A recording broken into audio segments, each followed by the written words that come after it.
cristiana, en obediencia al Señor, y vamos a continuar ahora hablando de la comunión con Cristo.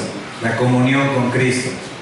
Uno de los periodos más importantes en lo que tiene que ver con la conformación de nuestro país sucedió hace 5 siglos. Y en aquella época, hace 500 años aproximadamente, se dio lo que se conoce como la evangelización de la Nueva España. Se le ha llamado también periodo de conquista espiritual. En aquel tiempo, ustedes saben, aquellos hombres vinieron en navíos para conquistar este territorio, y todo esto políticamente tenía que ver con una extensión de la monarquía española, una conquista de nuevos territorios, y todo aquello que hicieron, toda esta conquista, tuvo que ver con un plan que ellos lo justificaban como un plan divino. Un año antes, el rey Fernando, la reina Isabel recibieron de parte del Papa Alejandro VI toda la autoridad, un documento que les daba toda la autoridad para poder evangelizar en el nombre de la Iglesia Católica Romana cualquier territorio el cual ellos conquistaran. Entonces, cuando se llega a este continente y se comienza a establecer el imperio español, tiempo después, unos 20 años después, Hernán Cortés pidió misioneros a la Nueva España, para la Nueva España. Y ahí fue donde llegaron 3 órdenes, los franciscanos, que fueron los que se establecieron primeramente en la parte de la costa sureste, y luego llegaron también los dominicos, que se establecieron en el sur de nuestro país, y luego llegaron los agustinos, que fueron los que ocuparon este territorio centro, sur, Guerrero, Morelos, la zona de Puebla y un poco hacia el norte. Estas órdenes tenían como propósito la evangelización de los mexicas.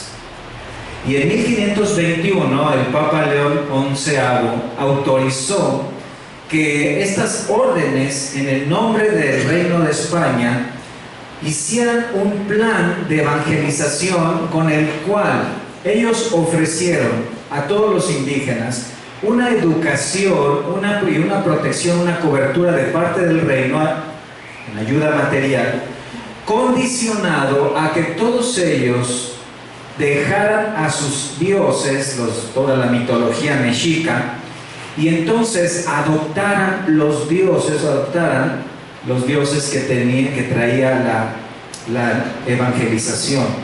Comenzaron a inculcar las celebraciones como parte del catolicismo, la Semana Santa, la Navidad, pero lo más importante es que ellos les dijeron que dentro de lo que era esta nueva conquista y este ofrecimiento, no se iban a quedar sin sus dioses, sino que esos dioses iban a continuar, pero con otros nombres.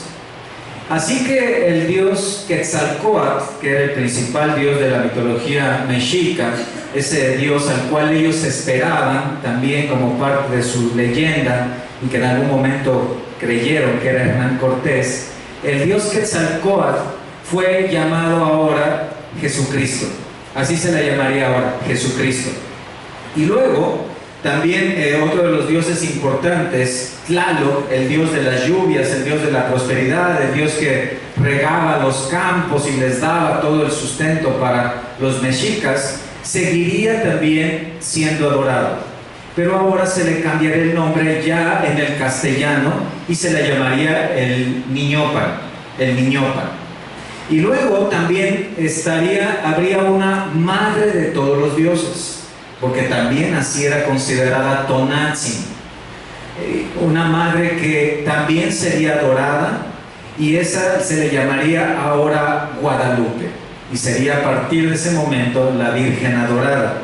Y así con cada una de las deidades de los mexicas fueron trasladados a una castellanización, a una evangelización, y lo que vemos finalmente, y así pasó por ejemplo con Tezcatipotla, que fue ahora llamado Juan el Bautista, Y por cierto, debía haber algún dios que fuera malvado, el dios de la guerra, el dios sanguinario, el dios que buscaba la muerte o que dominaba la muerte, que era el dios Huitzilopochtli, y a ese le llamaron, ¿cómo creen? Lucifer, exactamente. Y con eso, entonces, toda la Nueva España había sido evangelizada. Ahora sí, el nuevo reino conquistado, ahora sí estaba adorando a Dios. ¿Es así? Tratar con la adoración pagana y la idolatría es un tema importante para la vida cristiana. Todos nosotros, si no es que casi todos nosotros, hemos crecido en una sociedad plagada de ídolos, y la mayoría de nosotros venimos de un trasfondo pagano. La mayoría de nosotros provenimos de un ambiente espiritual, familiar, pagano, ¿cierto? La mayoría de nosotros tenemos un trasfondo idólatra, y la mayoría de nosotros adorábamos a estos dioses vírgenes, santos, como se le llama en la religión tradicional. Y esto es algo muy importante que debemos tratar para ver si es que nosotros hemos dejado ya atrás esa clase de adoración. Los cristianos en Corinto tenían un trasfondo similar, pero ellos habían dejado la mitología griega. Ellos habían dejado atrás la idolatría, pero aún tenían amigos, familia, paganos. Así que ellos también, como nosotros, debían enfrentar la idolatría de sus familiares y la idolatría de su sociedad. En este capítulo 10, Dios habla acerca de la idolatría. Y ellos, los corintios, tenían dos opciones. La primera era apartarse totalmente de familia, amigos, vecinos, de toda persona pagana. Apartarse completamente. Bueno, eso sería complicado, porque entonces, ¿cómo podrían llevar el mensaje de salvación a otros, cierto? La segunda opción sería seguir participando en los rituales, en la práctica religiosa que ellos tenían antes de venir a Cristo. Pero eso también era muy peligroso, porque eso les llevaría a perder su santidad, a vivir en los mismos rituales e inmoralidad que estaban viviendo antes. Esta fue la pregunta que varios cristianos de Corinto le enviaron al apóstol Pablo. Pablo estaba en Éfeso, y hasta allá llegaron tres hombres que son mencionados ahí en la primera carta a los Corintios, capítulo 16, versículo 17, como Estéfanas, Fortunato y Acaico. Y estos tres hombres se dirigieron a Pablo para preguntarle: Pablo, ¿cómo podemos entonces resolver esta situación? El cristiano debe apartarse completamente de toda persona que no sea cristiana, o debe seguir, o podemos seguir participando con nuestros familiares, con nuestros amigos de esa adoración. Entonces, a través del apóstol Pablo, Dios habla y da dos respuestas. Y la primera está en el capítulo 8, versículo 9. Capítulo 8, versículo 9, si ven ahí en sus Biblias, cuando dice ahí: pero mirad que esta libertad vuestra no venga a ser tropezadero para los débiles. Lo que dice Dios a través del apóstol Pablo es que cada uno es libre en Cristo, tiene libertad en Cristo. Y lo que estaba pasando es que dentro de los rituales y de las fiestas paganas había comida sacrificada a los ídolos, y la duda de los cristianos era: ¿podemos comer de sus alimentos? Y la respuesta es: cada uno tiene libertad para participar, pero debemos cuidar, dice ahí en el versículo 9, que esta libertad en Cristo no tropiece a otros que son débiles espiritualmente. Y la segunda respuesta les dice: miren el ejemplo de Israel. Y esto nos lleva al capítulo 10. En los primeros 5 versículos, miren el ejemplo de Israel. Ellos recibieron grandes bendiciones, pero pecaron porque se entregaron a ciertos pecados. Y a partir del versículo 6 en adelante habla de codicia, idolatría, fornicación, murmuración. Y lo que nos dice finalmente es que estos pecados destruyeron al pueblo de Israel, porque aunque recibieron todas esas bendiciones, el pecado destruye. Y destruyó su caminar con el Señor, destruyó su obediencia, Y esa caída espiritual, les dice, es un ejemplo para nosotros, para advertirnos del gran peligro que hay, es una advertencia, el gran peligro que hay de involucrarse con la idolatría, de continuar en esas prácticas. Y finalmente llega al versículo 12, donde dice, el que piensa estar firme, mire que no caiga. Entonces, ¿qué hacer ante todo esto?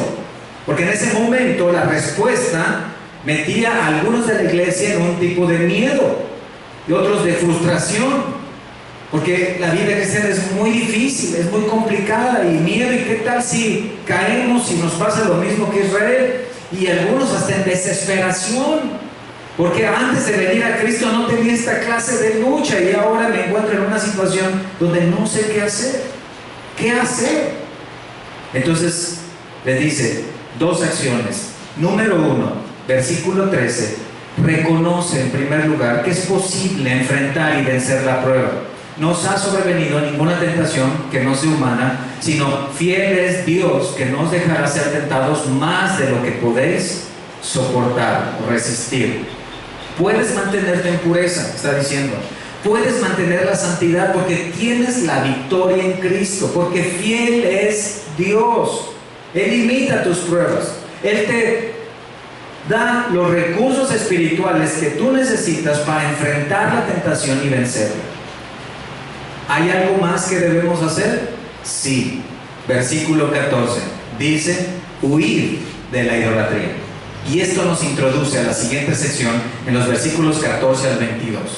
Huir de la idolatría. Dice en el versículo 14, por tanto, amados míos, huid de la idolatría.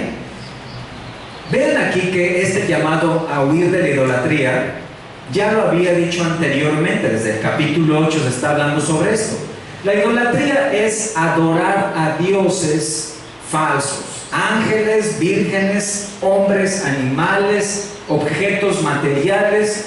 Toda esta idolatría, esta adoración es contraria al primer mandamiento del Decálogo. ¿Recuerdan Éxodo 23? No tendrás dioses ajenos delante de mí. La idolatría es también adorar a Dios de una manera incorrecta. Cuando la España vino y presentó estas imágenes para decir, ahora estos son tus nuevos dioses, no solamente estaba yendo en contra de lo que dice Éxodo 23, sino además estaba poniendo en el corazón de todos los indígenas, de todos los oriundos de esta tierra, que la adoración a Dios era a través de imágenes. Juan 4:24 dice claramente, Dios es espíritu, y los que le adoran deben adorarle ¿cómo? En espíritu y en verdad. Pero también la idolatría es tener ídolos en el corazón. Allá el profeta Ezequiel, capítulo 14, versículo 14, dijo esto, que cuando alguno pusiera un ídolo en su corazón, se estaba apartando del verdadero Dios. Así que todo esto, en un ambiente donde los corintios tenían familia, amigos, vecinos, en una sociedad pagana, incrédula, con una mitología griega, hacía una fuerte presión, similar a la que también nosotros tenemos como iglesia, porque también nosotros nos desarrollamos en una sociedad que es en su mayoría idólatra, adorando dioses falsos. ¿Cómo huimos de la idolatría? ¿Qué hacemos? ¿Formamos una sociedad en la montaña? ¿Nos hacemos un tipo de apartados? ¿Nos vamos a vivir aparte, todos en nuestras cuevas y nos apartamos del mundo? ¿Qué hacemos? ¿Cómo podemos tratar con nuestros familiares, vecinos, amigos que aún no son cristianos? ¿Nos vamos de este mundo? ¿Nos apartamos completamente? ¿Nos olvidamos de nuestras familias y amistades? No. Ahí en la primera carta a los Corintios, capítulo 5, véanlo conmigo, algo muy interesante. En la primera carta a los Corintios, en el capítulo 5, le voy a dar lectura en la versión de las Américas para que comprendamos mejor lo que dice ahí. Primera de Corintios 5:9. Dice la palabra de Dios: en mi carta os escribí que no anduvierais en compañía de personas inmorales. No me refería a la gente inmoral de este mundo, o a los avaros y estafadores, o a los idólatras, porque entonces tendréis que salir del mundo, sino que en efecto os escribí que no anduvieres en compañía de ninguno que llamándose hermano es una persona inmoral, o avaro, o idólatra, o difamador, o borracho, o estafador. Con ese ni siquiera comáis. Es muy interesante, ¿se dan cuenta? Es muy interesante cómo Dios nos dice aquí que debemos hacer una completa separación de personas que profesan ser cristianas y que viven en estos pecados, pero no de la gente del mundo con estos pecados. Es interesante, ¿cierto? No se prohíbe entonces la convivencia con tu familia, con vecinos, con compañeros que han rechazado al Señor. Ahora, esto parece muy peligroso, ¿cierto? Es decir, estar ahí en la convivencia, ya sabes, convivir con incrédulos. ¿Estás en lo correcto? Estar en contacto con sus prácticas. No sabes cómo ellos se divierten, cómo celebran los ritos ahí de la religión. Sí, ellos practican una religión pagana, ¿cierto? Cada cierto tiempo, en el bautizo, en la primera comunión, en la confirmación. Y luego, después de ese rito pagano, ¿qué viene? La celebración, ¿cierto? Y eso es algo bastante peligroso. Aún así, toda la sección, capítulos 8, 9 y 10, nos dice, hay libertad en Cristo. Tenemos libertad para participar, en el contexto de los griegos, de los corintios, aún de comida ofrecida a un ídolo. Es decir, nuestra salvación, quiero ser muy cuidadoso en esto, nuestra salvación no se pierde, porque nuestra salvación está segura en la obra ¿de quién? De Cristo. Puedes acompañar a tu familia, puedes convivir con tus amigos, no te tienes que apartar, no tienes que olvidarte de tu familia de sangre, pero debes recordar dos principios muy importantes, dos principios espirituales que esta tarde quiero darte cuando se trate de discernir en esta clase de actitudes. ¿Cómo tratar con la idolatría? ¿Cómo tratar con la idolatría, perdón. En el versículo 15, Pablo les dice, como a sensatos os hablo, juzgad vosotros lo que digo. Él está haciendo un llamado a su sabiduría y a su juicio espiritual para que en los siguientes versículos 16 hasta el 22 evalúen lo que se va a presentar. Y él les va a decir, nuevamente insisto, hay libertad en Cristo, puedes participar, tienes que seguir conviviendo con las personas incrédulas, no solamente porque esta va a ser una manera de llevar el evangelio a ellos, sino porque también esto va a ser parte de lo que Dios utilice para tu crecimiento espiritual en medio de las pruebas. Pero necesitas recordar dos principios espirituales muy importantes. Número uno, recuerda tu comunión con Cristo. Recuerda tu comunión con Cristo. Los versículos 16 y 17 dice, la copa de bendición que bendecimos no es la comunión de la sangre de Cristo. El pan que partimos no es la comunión del cuerpo de Cristo. Siendo uno solo el pan, nosotros, con ser muchos, somos un cuerpo, pues todos participamos de aquel mismo pan. Noten lo que hace el apóstol Pablo aquí. Toma como base la celebración de la Pascua del Señor. Si me acompañan a Mateo capítulo 26 para recordar qué es lo que sucedió allá, en Mateo 26, versículos 26 al 28, nos ubica cuando el Señor tiene esa última cena con sus apóstoles. Mateo 26, versículo 26 al 28, dice que mientras comían, Jesús tomó el pan y bendijo y lo partió. Y dio a sus discípulos y dijo, tomad, comed, esto es mi cuerpo. Y tomando la copa y habiendo dado gracias, les dio diciendo, bebed de ella todos, porque esto es mi sangre del nuevo pacto, que por muchos es derramada para remisión de los pecados. Eso es lo que conocemos como la última cena. Ahora, la Pascua tenía que ver con esto, porque esta celebración era la Pascua de los judíos. Esa Pascua, fue instituida en Éxodo 12. En Éxodo 12, recuerdan cuando el pueblo de Israel estaba a punto de salir de Egipto, y aunque había ahí oposición, Dios habló de una plaga de mortandad de los hijos primogénitos. Esa plaga de mortandad mataría a todos los primogénitos de Egipto, menos aquellos que creyeran en el sacrificio, en la sangre puesta en el dintel de las puertas.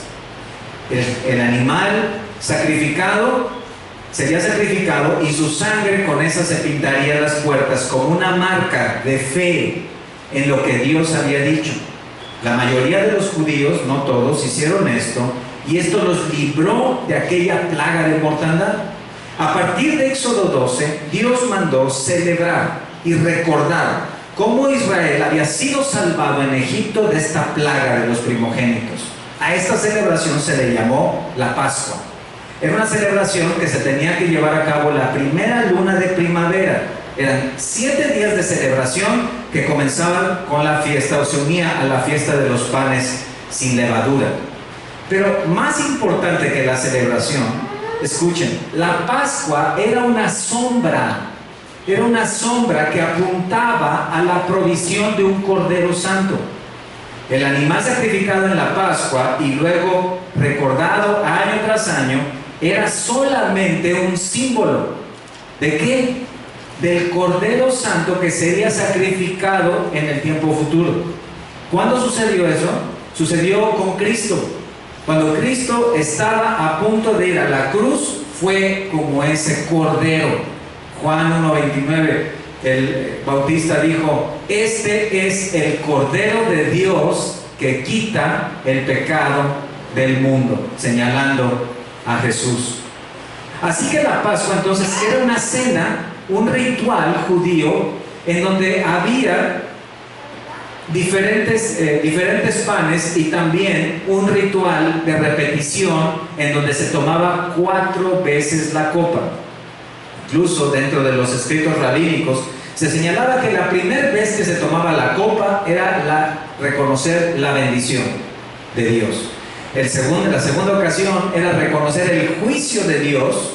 Recuerden, hablando de la Pascua. En el tercera copa, se recordaba la redención o la salvación, el perdón de Dios, y ahí se cantaba el Salmo 114, y luego en la cuarta copa era la copa de la alabanza.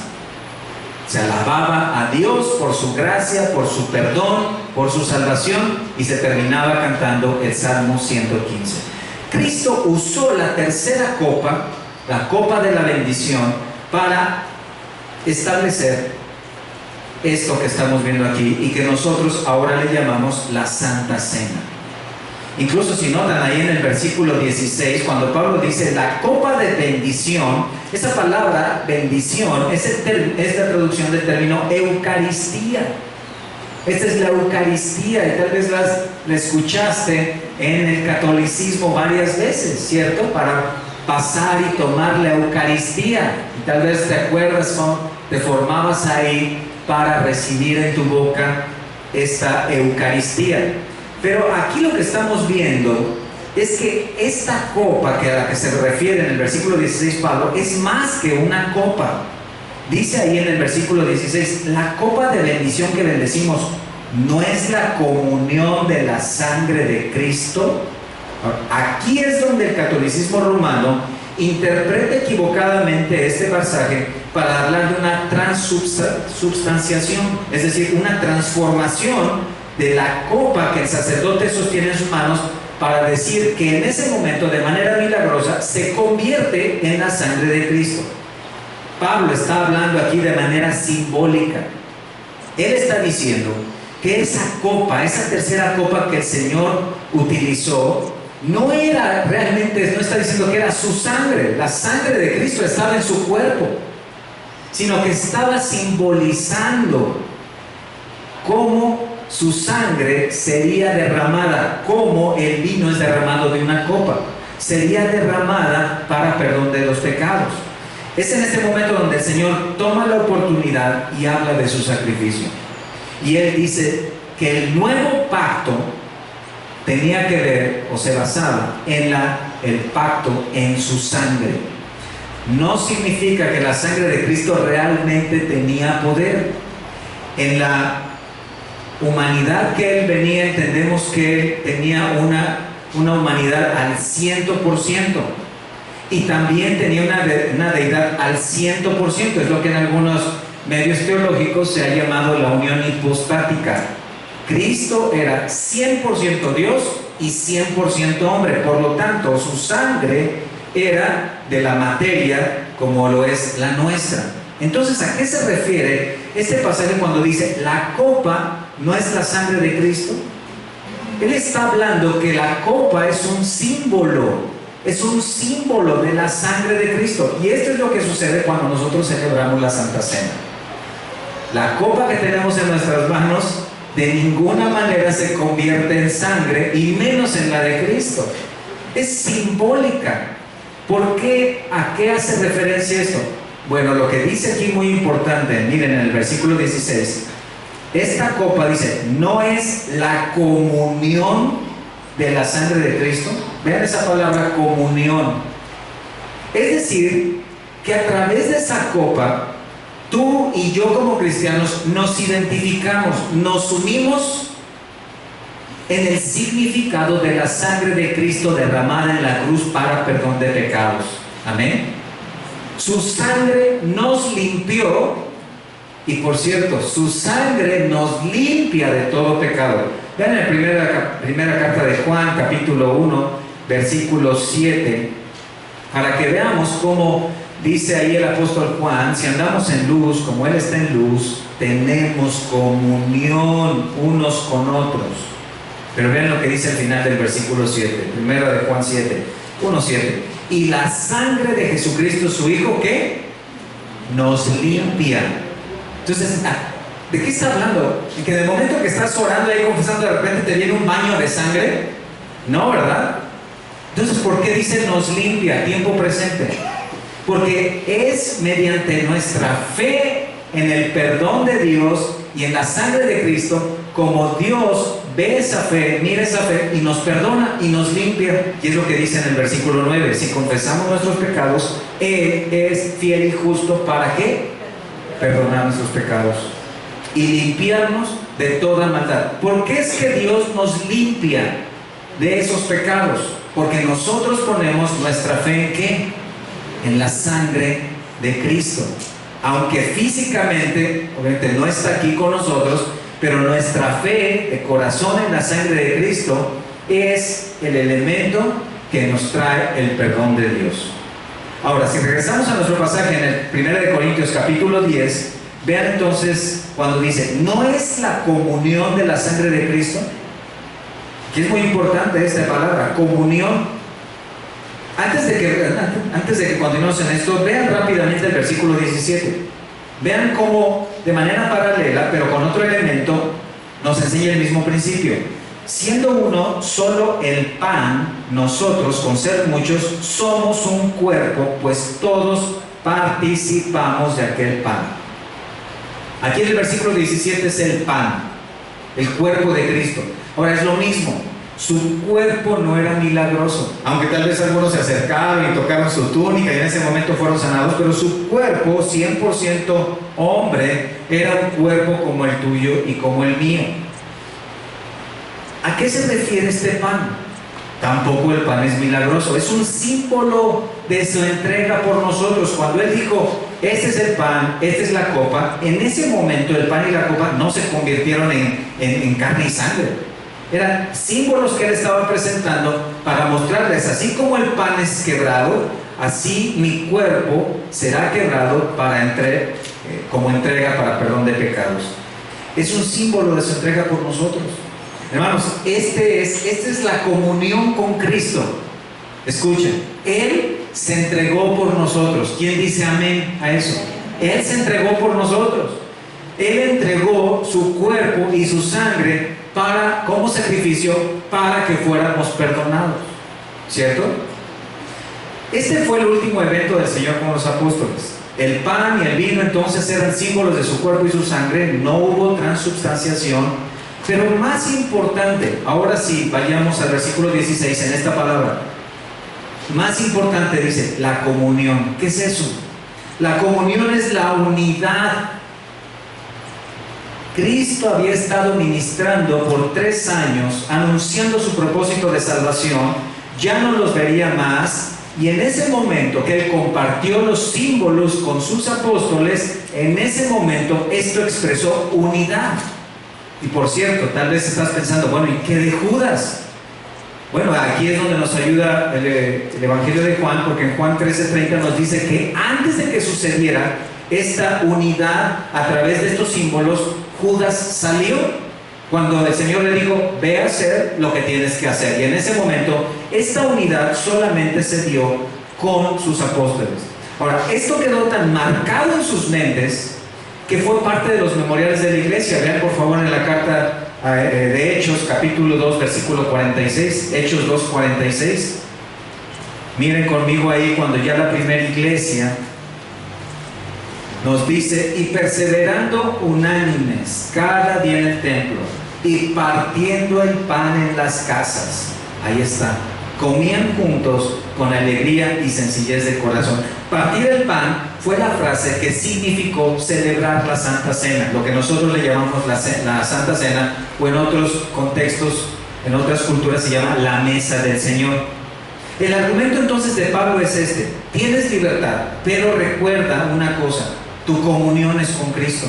Como cristiano, como cristiana, tú has establecido una unidad con Cristo a través del sacrificio de su cuerpo, el derramamiento de su sangre. Recuerda que eres cristiano o cristiana. Recuerda que Cristo dio su vida por ti y murió en una cruz para tu perdón. ¿Se dan cuenta? Entonces, esta palabra que Dios utiliza aquí con el apóstol Pablo, esta palabra que debemos tener en mente, es la palabra comunión, y esa palabra es la traducción del término koinonía. Y esta palabra koinonía tiene como esencia el amor que Cristo manifestó en la cruz por la iglesia. ¿Qué es koinonía? Koinonía es la unión de Cristo con la iglesia y la unión de unos con otros en la misma iglesia. Es la unidad espiritual, una unidad única, permanente. Si eres cristiano, si eres cristiana, ¿hasta cuándo vas a ser cristiano? Para siempre, para siempre. Si eres cristiano o cristiana, estás unida con Cristo. ¿Cuánto tiempo? Toda tu vida, toda tu vida. Ahora, en el griego clásico, esta palabra koinonía significaba compañerismo en negocios. Era utilizado, por ejemplo, en los medios financieros, económicos, para hablar de dos personas que se asociaban en una misma empresa. También se hablaba de caminar juntos estrechamente, y en la agricultura era la unión de dos animales para el arado. Y si esta palabra se utilizaba en la navegación, hablaba de dos marinos que se embarcaban en un mismo viaje. ¿Entendemos eso? En el contexto de la iglesia es hermandad. En el contexto de nosotros como iglesia con Cristo es unidad espiritual. La koinonía es el pegamento, super pegamento, que nos une firmemente, perpetuamente, eternamente con el Señor Jesucristo. Y también es la unidad, es lo que nos une unos a otros como hermanos. ¿Cómo es posible esto? ¿Cómo puede suceder esto? Esta es la pregunta que Martín Lutero le agobiaba. ¿Cómo puede ser posible que un Dios santo pueda tener una comunión, una koinonía con hombres pecadores? ¿Cómo puede ser posible? Martín Lutero encontró la respuesta en Romanos, cuando encontró que el justo por la fe vivirá. Pero si avanzamos dentro de ese proceso, nos podemos dar cuenta de cómo puede ser posible que yo, siendo un hombre imperfecto, pecador ilimitado, pueda tener una unidad con Cristo. ¿Cómo? Entonces, la palabra nos da la respuesta.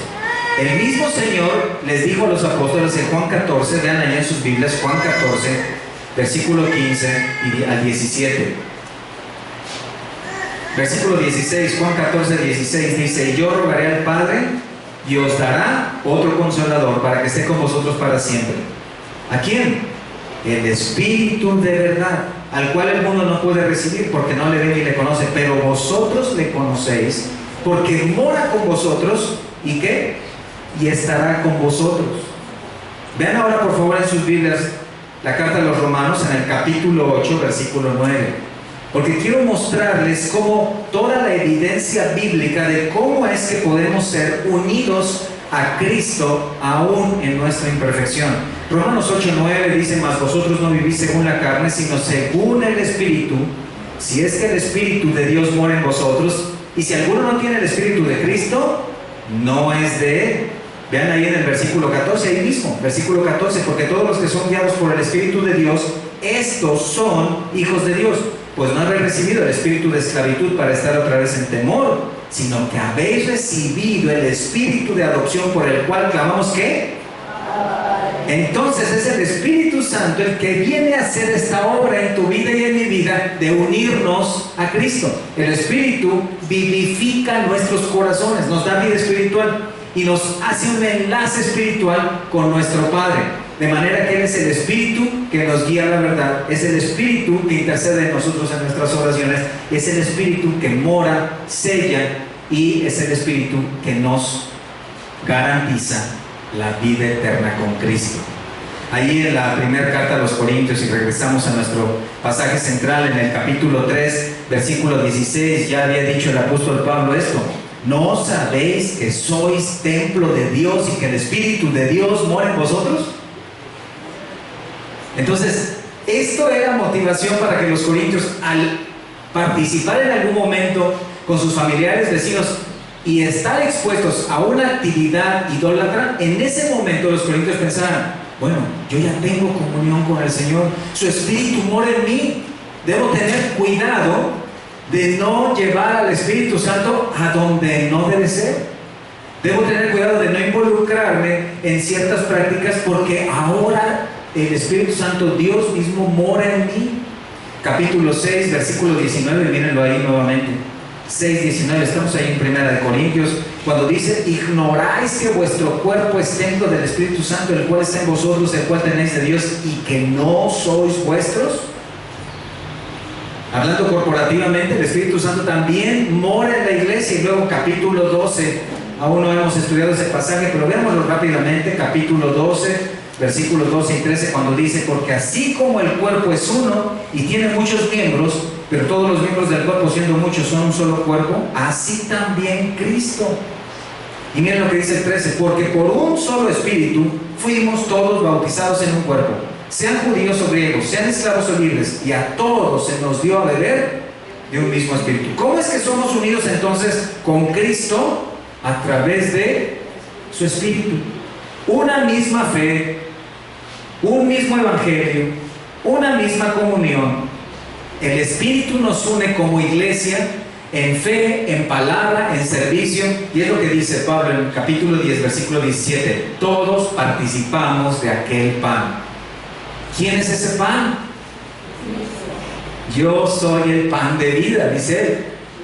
Hay una clase entonces en todo esto implícita de neumatología, lo que es el estudio del Espíritu Santo, donde decimos: el Espíritu Santo nos une en una unión completa, espiritual, permanente con Cristo y su iglesia. Es decir, no necesitamos una segunda unción. Juan lo dijo en su primera carta: nosotros tenemos la unción. ¿Cuál unción? ¿Cuál unción? ¿La carismática? ¿Cuál unción? No, la unción del Espíritu Santo. El Espíritu Santo mora en nosotros. No necesitamos una segunda experiencia de salvación, no necesitamos hacer todas estas manifestaciones milagrosas para recibir la unción. Salvos una vez, salvos para siempre. Comunión, que incluso, escuchen, esta comunión, ¿saben a dónde nos va a llevar? Esta unidad, esta coinonía, este compañerismo con Cristo, nos va a llevar a la vida eterna. Esta comunión va a ser lo que tú recuerdes cuando estés en la gloria. Acompáñame por favor a Apocalipsis capítulo 5. Miren Apocalipsis capítulo 5, cuando habla en el versículo 8 de cómo se va a dar aquella adoración en el cielo, y dice que cuando hubo tomado el libro, Apocalipsis 5, 8, los 4 seres vivientes y los 24 ancianos se postraron delante del Cordero. Todos tenían arpas y copas de oro llenas de incienso, que son las oraciones de los santos, y cantaban un nuevo cántico diciendo: digno eres de tomar el libro y de abrir tus sellos. Miren lo que dice: porque tú fuiste inmolado y con tu sangre nos has redimido para Dios de todo el linaje y lengua y pueblo y nación, y nos has hecho para nuestro Dios reyes y sacerdotes, y reinaremos sobre la tierra. ¿Saben qué tipo de cántico va a ser ese? Pertenecemos a Dios y tú eres digno de ser alabado. ¿Y eso cómo sucede? El Espíritu Santo mora en ti. Es la comunión espiritual maravillosa que tenemos con nuestro Salvador hoy. Por eso es que el apóstol Pablo dice: por medio de la fe, Cristo habita en vuestros corazones. Y ahora escuchen, la Santa Cena es eso. Es recordar nuestra comunión con Cristo y con la iglesia. Recordar quiénes somos. Recordar lo que Dios ha hecho, recordar la obra de Cristo, recordar nuestra salvación, tenemos que recordar continuamente. Y como alguien dijo, la vida cristiana se vive a los pies de la cruz todos los días, ¿cierto? Porque tenemos que recordar, porque tendemos a olvidar, y tendemos a olvidarlo tanto que a veces en la participación con familia, con vecinos, con familiares, con amigos, pudiéramos olvidarnos de que tenemos esta comunión. Y si participas en ciertos rituales paganos, eso va a ser incongruente con tu nueva fe, con tu nueva condición espiritual, ¿cierto? Así que entonces algunos en Corintios estaban participando en actividades idólatras en nombre de la libertad cristiana. Los corintios debían examinarse y cuidarse de no dañar su comunión con Cristo y la iglesia al participar de una manera desmedida.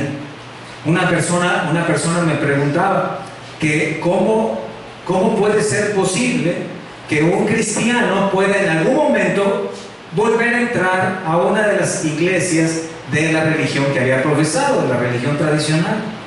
Y le decía, sí es posible hacerlo si no te olvidas de quién eres, si no te olvidas de tu comunión con el Señor. Si cuando entras tú ves todo aquello y dices, nada de esto me sirve ahora, en nada de esto debo poner mi fe, nada de esto tiene una trascendencia para mi vida espiritual. Pertenezco a Cristo, soy de Cristo y ahora lo conozco y lo seré de Él para siempre. Amén. Requiere discernimiento. Hay libertad en Cristo, pero requiere evaluación. Requiere observar quiénes están a tu alrededor. Requiere observar cómo eso puede impactar en algún momento en tu vida cristiana y tiene que ver con tu madurez. Ahora, los Gálatas tuvieron problemas en esta área. Se olvidaron de la libertad cristiana. Allá en Gálatas capítulo 4, versículo 8, míralo conmigo. Gálatas capítulo 4, versículo 8, mira lo que sucedió con ellos. Ciertamente, dice Pablo ahí, en otro tiempo, no conociendo a Dios, servíais a los que por naturaleza no son dioses. Mas ahora, conociendo a Dios, o más bien, siendo conocidos por Dios, ¿cómo es que os volvéis de nuevo los débiles y pobres rudimentos a los cuales os queréis volver a esclavizar? En otras palabras, no puedes ir para atrás. Si eres cristiano, si eres cristiana, no puedes volver para atrás. Una persona estaba en la iglesia cristiana, pero luego por X, Y o Z se pasó a los testigos de Jehová, y luego se fue con los mormones, y luego entró a otras religiones. Entonces, ¿es cristiano o no es cristiano? El cristiano ha sido bendecido con la comunión con Cristo, y esa es la doctrina de la perseverancia de los santos. El Señor lo llevará, y con tumbos y caídas, pero se levantará y continuará. ¿Por qué? Porque no estamos hablando de fuerza de voluntad, ni de échale ganas, ni de tú si puedes y si se puede, nada de eso. Estamos hablando de la comunión con Cristo. En otras palabras, es Cristo morando en ti, viviendo en ti, la vida cristiana que tú estás viviendo hoy.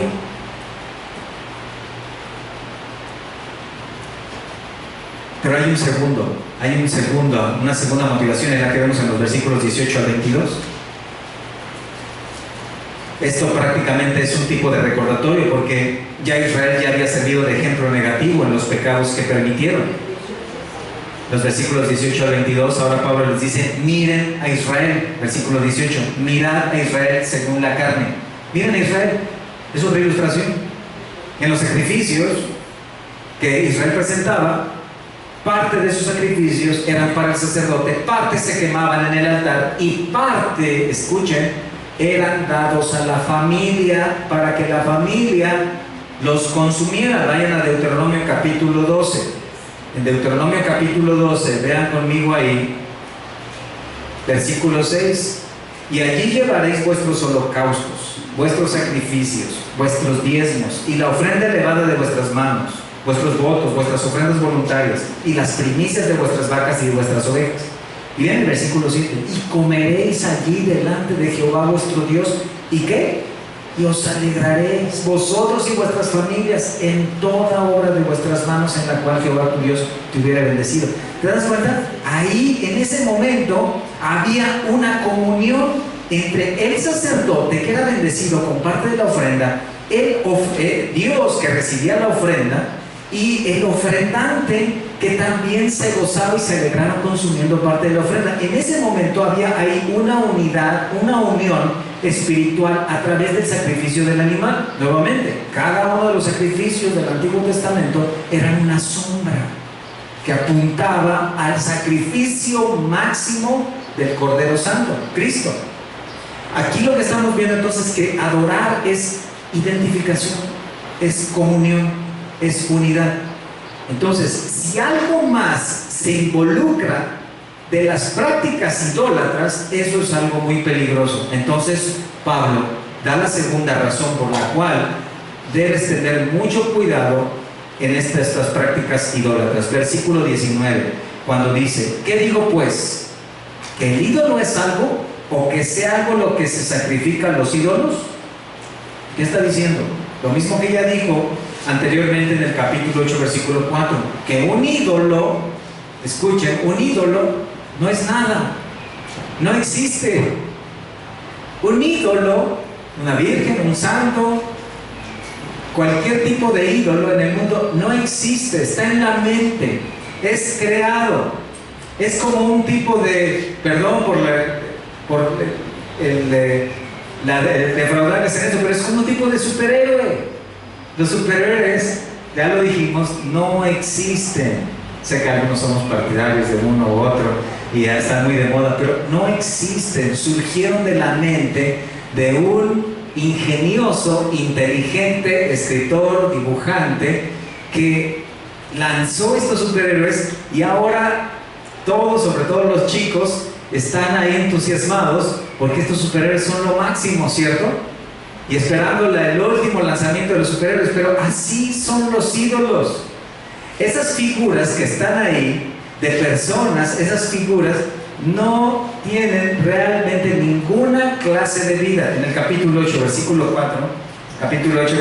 4, dice: acerca pues de las viandas que se sacrifican a los ídolos, sabemos que un ídolo nada es en el mundo y que no hay más que un Dios. Vean esto, no existen, pero esto lo ha usado Satanás, porque en el versículo 20, regresando al 10:20, dice: antes digo que lo que los gentiles sacrifican, a los demonios lo sacrifican y no a Dios.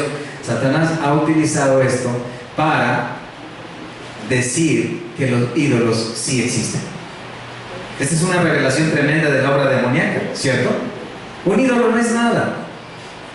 Entonces, lo que está diciendo incluso el capítulo 8, versículo 8, dijo: la comida que comemos no cambia nuestra condición ante Dios, aunque esa comida haya sido ofrecida a cualquier ídolo. Ahora, la gente en el mundo adora a los ídolos, ¿cierto? Pero si vamos a la palabra de Dios, la cual nos revela la verdad, Isaías 44, mírenlo conmigo, vamos a encontrar la verdad absoluta acerca de esos ídolos. Isaías 44, versículo 13 en adelante, miren cómo lo revela aquí la palabra, cómo lo expone.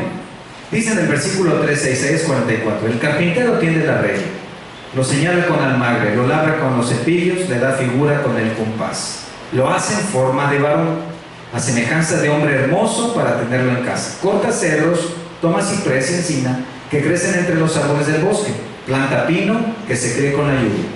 De él se sirve luego el hombre para quemar y toma de ellos para calentarse. Enciende también el horno y cuece panes. Hace además un dios y lo adora. Fabrica un ídolo y se arrodilla delante de él. Parte del leño quema en el fuego, con parte de él come carne, prepara un asado y se sacia. Después el caliente dice: oh, me he calentado, he visto el fuego. Y hacen del sobrante un dios, un ídolo suyo. Se postra delante de él, lo adora y le ruega diciendo: líbrame, porque mi Dios eres tú. Hermanos, se necesita libertad espiritual, anteojos espirituales, celestiales, para poder entender esto, ¿cierto? Y el Señor lo que ha hecho a través de su palabra es quitarnos la venda de los ojos y decir: claro, es un invento. ¿Por qué una persona se puede inclinar ante una piedra, un pedazo de madera con cierta forma? Porque un demonio se hará pasar por ese ídolo. Hará señales milagrosas, supuestas apariciones, supuestas sanidades, para decir que ese ídolo sí vive. Y dice la Biblia: eso es falso. ¿Cómo entonces Satanás puede hacer eso? Porque tiene poder. ¿Cómo es que en Mateo 4:8, cuando estaba tentando al Señor Jesús, le mostró todos los reinos del mundo? ¿Cómo pudo hacer eso? ¿Cómo pudo hacer esa demostración? Porque Satanás tiene poder y es un engañador y es un mentiroso que hace creer a la gente que los ídolos existen. Así que cuando tú hablas a las personas acerca de la salvación en Cristo, no es extraño que te diga: sí, pero la Virgencita de Chalma me hizo un milagro. Sí, pero San Antonio lo puse de cabeza y ya me casé, ¿cierto? ¿Por qué? Porque eso es aprovechado por el demonio para desviar la atención de los corazones ya corrompidos, corazones, desviarlos de la adoración verdadera hacia Dios. Participar de cultos a ídolos entonces es participar de la comunión con demonios. Así que esta es la segunda motivación y segunda causa por la cual debemos discernir. Y recuerden, los principales ídolos hoy no se encuentran, o muchos de los ídolos hoy no se encuentran en un templo o en una iglesia. También se encuentran ¿dónde? En los corazones, en el mundo, en el materialismo, en el humanismo, ¿cierto? Esto es lo que sucedió con Israel, y el peligro también era para los corintios, y el peligro es para nosotros. Así es que como cristianos debemos discernir. ¿Por qué? Porque hoy estamos viviendo en un mundo donde gran parte de todo esto tiene que ver con introducirnos esas prácticas. ¿Cómo? Pero ya no voy a perder mi salvación que está en Cristo. Es verdad, pero sí puedes perder tu santidad. Y puedes convertirte en un instrumento en algún momento, aún dentro del reino del maligno. Y eso es que tener mucho cuidado. Hay películas hoy que introducen al mundo de los demonios. Hay música hoy que introduce al mundo de los demonios. Hay juegos que ayudan a las personas a familiarizarse con demonios. Gran parte de los productos en el mercado, en las tiendas hoy, tienen nombre de demonios. Lugares, prácticas que abren la puerta a confiar en demonios. ¿Saben dónde es uno de los mercados muy comunes donde encuentras nombres de demonios, de ídolos? En los perfumes. Hermes, Horus, son nombres de ídolos, de demonios. Y a veces como cristianos, no digo que es un pecado comprarlos, pero a veces no entendemos muy bien qué es lo que pasa con esos nombres, y en algunas ocasiones también hasta si los portamos acá, y lo que estamos trayendo acá es el nombre de un demonio. Date una vuelta por el poblado de Tepoztlán, aquí muy cerca, y te vas a dar cuenta cómo todos esos demonios tienen forma y están ahí en la banqueta y te invitan a pasar, y póngale 5 pesos y le va a decir todo. ¿Quién va a decir eso? El demonio que está ahí detrás de ese ídolo, sentado ahí en posición de flor de loto, detrás de esa piedra que está ahí está un demonio. Y mire, si la ve de este lado, va a ver cómo va a brillar y te va a mostrar su suerte. Y tú dices, eso no funciona. Sí puede funcionar, porque detrás de eso está el demonio ahí, listo para que tú entres, ¿no? Ya está ahí un aroma así rico para que atraerte. Entonces, ahora les digo, para terminar, hay un cristiano que tiene comunión con Cristo, que el Espíritu Santo mora en él, que adora al Señor, que tiene una unidad perfecta, única, permanente con Cristo, con su iglesia, y luego se va y participa de ritos y de fiestas a demonios. ¿Qué diríamos aquí? ¿No es incongruente? Entonces finalmente dice en el versículo 21, véanlo ahí, capítulo 10, versículo 21, desde el 20, no quiero que vosotros os hagáis partícipes con los demonios, no podéis beber la copa del Señor y la copa de los demonios, no podéis participar de la mesa del Señor y de la mesa de los demonios. Satanás está en el negocio de ganar almas, y un cristiano ya ha sido rescatado del imperio de Satanás, ha sido comprado por precio, sangre de Cristo, pero Satanás puede distraerte de tu vida piadosa y de la adoración al Dios verdadero, y esto puede llevarte a una inconsistencia espiritual, a una divagación y a una tibieza. Y esto puede ser posible también aún dentro de la iglesia. Ahí en Apocalipsis capítulo 3, versículo 14, Apocalipsis capítulo 3, versículo 14, cuando se habla acerca de esta iglesia que había desviado su camino, la iglesia de la Odisea, mira lo que dice. Escribe al ángel de la iglesia en la Odisea: he aquí el amén, el testigo fiel y verdadero, el principio de la creación de Dios, dice esto: yo conozco tus obras, que ni eres frío ni caliente. Ojalá fueses frío o caliente, pero por cuanto eres tibio y no frío ni caliente, ¿qué dice? Te vomitaré de mi boca. Vean qué serio es esto. Esta no es una carta enviada al antro más contaminado de la ciudad, esta no es una carta a lo peor, a la escoria del mundo. Esta es una carta a una iglesia que está viviendo como tibiamente, un pie en la iglesia, un pie en el mundo. Es entonces por eso que debemos examinar nuestros corazones. Y con esto terminamos. Dos preguntas que vamos a dejar ahí en la mente. Dos preguntas que vamos a dejar. Número uno, ¿tienes una comunión con Cristo? Una comunión espiritual, una unidad, porque has puesto tu fe en su obra en la cruz. Has sido perdonado, has sido perdonada de tus pecados, porque Cristo pagó por ti en la cruz, y has creído eso, te has arrepentido y has confesado tus pecados. Eso es lo primero. Y lo segundo, la segunda pregunta: si estás viviendo hoy una vida, si te das cuenta que tal vez tu determinación y tu caminar con Cristo es de una vida tibia, el versículo 22 dice: ¿provocarás a celos al Señor? ¿Provocarás los celos del Señor que trajeron la destrucción y el juicio sobre Israel y que le llevaron a esa muerte en el desierto? Cada uno de nosotros examine eso en sus vidas. Cada uno de nosotros examine su corazón y recuerde: si has puesto tu fe en Cristo, gloria a Dios, tienes comunión con Él de aquí hasta la eternidad.